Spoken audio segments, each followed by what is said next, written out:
Бәріне ассалаумағалейкум достар. Видео басталмастан бұрын каналға жазылып басқалармен бөлісіп кетеміз. Египет мемлекетінің негізін қалаған 4 мұсылман мемлекеті. Фирғауындардың кезінен кейін парсылар біздің заманымыздан бұрынғы 340 жыл бұрын елді билеуші элитаны алмастырды. Бірақ парсылардың өздері біздің заманымыздан бұрынғы 332 жылы Мысырды жаулап алған Александр Македонскийді құлатты. Птолемей елдің осы уақыттан бастап біздің заманымыздың 27 жылына дейін басқарды. Августа Клеопатра мен Марк Антонийді Акетуманы жеңгеннен кейін Египетті басқара бастады. Бірақ Рим империясының құлдырауымен Византия билігі пайда болды. Ол араб-ислам толқынын бүкіл аймақты басып алғанға дейін билік етті. Араб жетекшісі Амир ибн аль-Ас біздің заманымыздан бұрынғы 641 жылы Мысырды жаулап алған Египеттің Византия билігін аяқтады. Осы кезеңнен бастап Египет халифатының губернаторы басқаратын ислам провинциясына айналды. Амир ибн аль-Ас Египеттің алғашқы мешітін салып, жаңа қала құрып, ол Аль-Пуст атауын берді. Әулет Толитоп 868-905 жылдарда бұл әулеттің негізін қалаушы Ахмет ибн Тулун түркі тектес, ол Аббаси армиясының жетекшісі болды. Содан кейін Мысырға келді және де Аббаси халифасының Әл-Муситтің орынбасары болып тағайындалды. Ол сонымен бірге жаңа қаланы Әл-Катия құрды және де Каирде орналасқан және де Ахмет ибн Тулун мешіті деп аталатын тағы бір мешіт салды. Ол Египеттегі Аббаси халифатынан тәуелсіз етті. Ефеситтер әулеті біздің заманымыздан бұрынғы 935-969 жылдарда бұл әулеттің негізін қалаушы Мұхаммед ибн Тагах әл-Ақшади. Ол сонымен бірге Египеттің Аббаси халифаларынан тәуелсіздігін өз үлесін қосты. Қуатты және де бай мемлекет айналды. Бұл кезеңде басты оқиға қызы Қатер әл-Надия мен ұлы халифаның аңызға айналған үйлену тойы болды.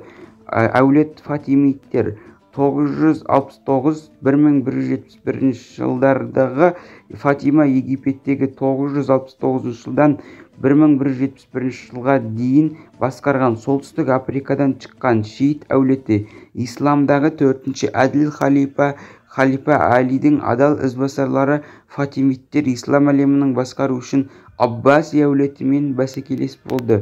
Олардың халифа мұрасы олардың Мұхаммед пайғамбардың саллаллаху алейхи уассалам шыққан тікелей шығу тегі негізделген деп айтылған. Фатимиттер жасаған бірнеше нәрсе. Египетте билік алғаннан кейін олар жаңа бекіністі Әл-Қахира қаласынан негізін қалады. Соңғы Фатима халифасы Селджукиттер Каирды басып алған кезде 18 жаста еді. Селджуки келген бастапқыда орталық Азия жеңіп алды. Сирияға, Палестина уақыты және де Осноуали өз астанасындағы Дамаскідегі 1168 жылға қарай Египет селджукиттер мен крес жорықтарының арасында ұрыс алаңына айналды. Сол кезде Фатимиттер енді елде басқара алмады. Дегенмен олар негізінен крес жорықтары жағында болды. Әулет Аюбиттер 1171-1253 1168 жылы Широк Каирге жеңіспен кірді және де Дамаскінің сұлтаны болып Нұр әл-Диннің Египеттің билеушісі болып тағайындалды. Bir жылдан кейін қайтыс болған кезде оның жиені бірден келесі губернатор болып тағайындалды, яғни Салахаддин. Ол жас еді, ол 30-дан асқан және де ол күшке толы еді. Ол тез арада орта ғасырлық тарихтың ең танымал тұлғаларының біріне айналды. Ол Салахаддин Аюбит болды. Ол батыс тарихында Салахаддин ретінде танымал болды. Жас генерал тарихтағы достары мен жаулары өте құрметтейтін бірнеше қолбасшылардың бірі. Каирдің бақылауын алған кезде Фатимиттер сарайларына оқшауланған. Салахаддин кек алуға тырыспады. Керісінше олардың халифасы өлгенше күтті. Содан кейін ол Фатимиттердің сарайларын шығарып, оларды қуғынға жіберді. Салахаддин және де оның билігі, оның мұрагерлерінің айырмашылығы. Жас генерал Фатимиттердің байлығын иемденбеді және де олардың сарайларын иемденбей қамқор билеуші ретінде ол Каирдің қақпасын ашып, Египет азаматтарына Фатимиттердің патша билігі ерекше жұмыс жасап көрсетілді. Қабырғаларда өмір сүрген мүмкіндік берді. Оның адалдығы мен мейірімділігінің арқасында ол мысырлық мұсылман азаматтары мен христиандар арасында танымал болды. Тіпті жеке еврей дәрігері де болды. Кейінірек ол Ричард Леонардпен соғысқан кезде Салахаддин өзінің шабандоздарынан таудан мұз алып келуді бұйырды деген аңыздар бар. Ол ауырған кезде британдық патшасы жұбату үшін Каирде Салахаддин мешіттері мен сарайларын ғана емес, іс жүзінде ол үшін сарай салмады. Сонымен қатар мектептер, ауруханалар мен Сидатель бекінісін салды. Ол әлі күнге дейін Каирдің басты көрнекті жерлерінің бірі болып қала берді. Өкінішке орай ол және де оның қабылдағыштары өсіп келе жатқан қаланы құрылыс материалдарын шамадан тыс қажеттілігін қанағаттандыру үшін пирамида тастарын қолданғанын мойындау керек. Сидатель Мокато төбелерінің жанындағы төбеде салынды және де стратегиялық орынға ие болды. Осы күнге дейін сіз бүкіл қаланы алқан сияқты көре аласыз. Каирді жау рейдтерін қорғау үшін Фатимидтер қаласының қабырғаларынан тыс жаңа қала қабырғаларын орнатылды. 1182 жылы Салахаддин Палестина мен Сирияға барып Каирге оралмады.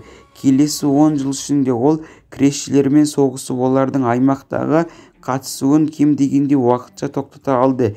1193 жылы Дамаскіде қайтыс болған кезде оның жеке заттары болмаған, бірақ ол тарихта жеке орын тапты. Египетте оны қабылдаушы ағасы Аляддин атақты аштықпен омбымен күресуге мәжбүр болды. Өз кезегінде Аляддин оның ұлы Аль-Кемал алыстырды. Ол Фридрих II мен дос болды. Тіпті 1192 жылы Ричард Леохард Ришар болды. Аюбиттердің билігі Салахаддиннің үйі 1250 жылға дейін Аль-Камилдің жиені Аль-Салых қайтыс болған кезде аяқталды. Оның әйелі Шагарт Аль-Доридің қысқа билігі мамлюктер деп аталды. Құлдар Египетті басқара бастаған жаңа дәуірдің басталуының белгілері еді. Аюбиттердің орнына мамлюктер екі дәйекті биліктелді.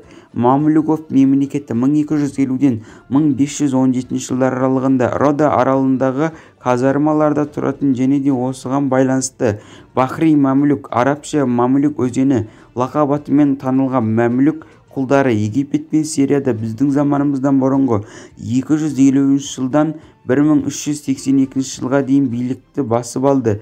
Біздің заманымыздан бұрынғы 1382 жылдан 1517 жылға дейін Бахри мамлюктері басып алған.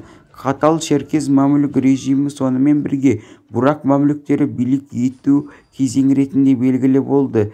Бекініс мұнарасы сөзінен алынған. Өйткені олар Сидатель мұнараларында орналасқан. Олардың билігі әртүрлі індеттің өршуімен Үндістанға жаңа сауда жолдарының ашылуынан кейін крестің азаюын өту үшін жоғары салықтармен сипатталды.